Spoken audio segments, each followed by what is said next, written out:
In this video I'm going to be painting some of the machines from the Horizon Zero Dawn board game.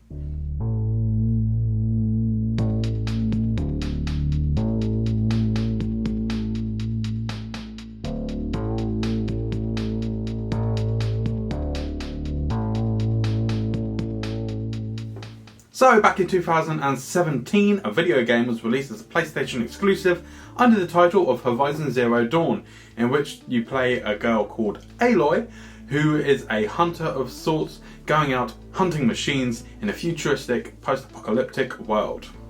This game quickly earned itself a place in my top 5 video games of all time, and last month Horizon Forbidden West was released, a sequel to the original game, and with that I came across the Horizon Zero Dawn board game, which somehow flew under my radar.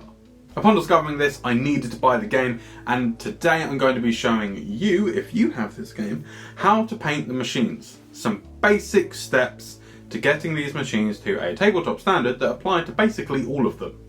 The game includes 6 types of machine miniatures, including the ever-vigil Watcher, the oh-so-faithful Strider, the slightly annoying Scrapper, the quite erratic Grazers, the Pincy Boys themselves, the Shell Walkers, and my personal favourite machine to override, the Sawtooth. Now, as I said a minute ago, all of the painting in this video is going to apply to all of these machines. I'm going to be painting the Grazer in this video, but the basic principles can be transferred to basically all the different machines. So without further ado, let's jump in, and the first thing that I did was to prime these miniatures grey. And I also gave a slight spray of white from above just to help with highlights. Now the game itself comes with cards that give us the abilities and such of these machines, and that is quite useful as painters because they have some quite lovely images on the cards. We can use these cards to reference, and that is what I'm going to do whilst painting this miniature. The first application of paint onto this Grazer here is going to be a black, and for that I'm going to be using the contrast paint Black Templar Black. Whilst often referring to the reference image that I have on the card, I was able to pick out the areas that I wanted to be black, because quite a lot of the armour is white, and then all the wires and stuff is the black that we're using this for. After that, the next step is to apply some colour, and that is going to be with green. Full disclaimer, before painting this Grazer I had painted 1 Strider, 1 Scrapper and 1 Watcher. All of them I painted with yellow bits because I'm an idiot. No, that's not fair. I'm disabled, I'm colourblind, and I didn't realise that there's actually quite a lot of green on these machines. I thought it was all yellow. So we're going with green on this one, but there are dots of yellow on the others. The green I'm going to use is Castellan Green by Games Workshop, and I'm just going to pick out the areas that you can see on the reference card. This includes certain parts of the armour and the blaze canisters on the back. Once I'm done with this, I'm going to give a little dot of blue on its lens. I'm going to be using Lawton Blue. And then once that's dry, I'm going to smack a load of Nuln Oil all over this miniature, which is going to give us a bit of definition to the white armour plates, which we can then bring up with some whites in a minute. Once your wash is dried, go ahead and get some Corax white, or just a white of your choice, and pick out some of the areas on the white armour panels that you want to raise a little bit. We're going to concentrate on the highest points, as that is what would be exposed to the most light in nature, so that's where we're going to apply our white, just as a small highlight. If you wish, you can take this one step further and go for a pure white. In this case, I'm going to use White Scar. The next step is to highlight those greens, and I'm going to do the exact same thing I did with the whites, but instead I'm going to use Moot Green.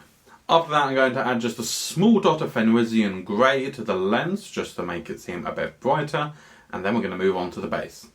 When it comes to basing these miniatures, I want them to look like they are in the deserts. They are roaming the lands of the Sun King, and therefore we're looking for a very sandy base. To achieve this, I'm going to use a texture paint by Games Workshop called Armageddon Dust. Set this aside to dry for a little bit, and then come back and give it a wash with Seraphim Sepia. If we wanted it to be more of a dirty colour, we would apply Agrax Earthshade, but because I want it to look sun-bleached and sandy, I'm going for a yellowy wash, Seraphim Sepia.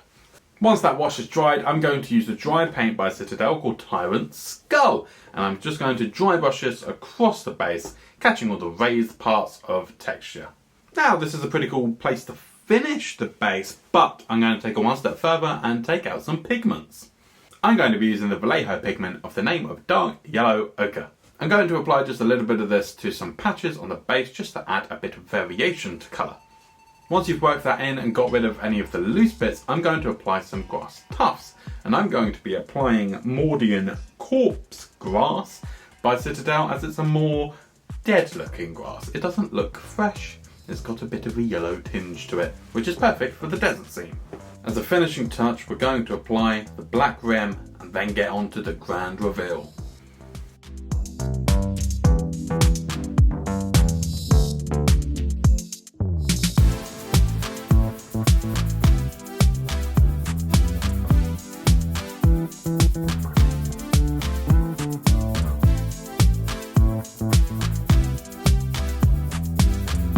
I'm going to say it again, this technique can be used across the whole range of miniatures from Horizon Zero Dawn, and it's worth pointing out they have countless expansion packs with all the machines from the game, and that's going to have quite an impact on my wallet. If you enjoyed this video, please make sure to let me know in the comments, because I would like to do a video painting the Sawtooth, where I don't just do it in this regimented, easy, tabletop standard paint scheme, but instead put in quite a lot of effort to make it look really cool, as it is kind of the boss of the core box game. Also, if you like this video, like the video. Thank you for watching. If you want to see more, please hit the subscribe button, but until next time, I'll see you later.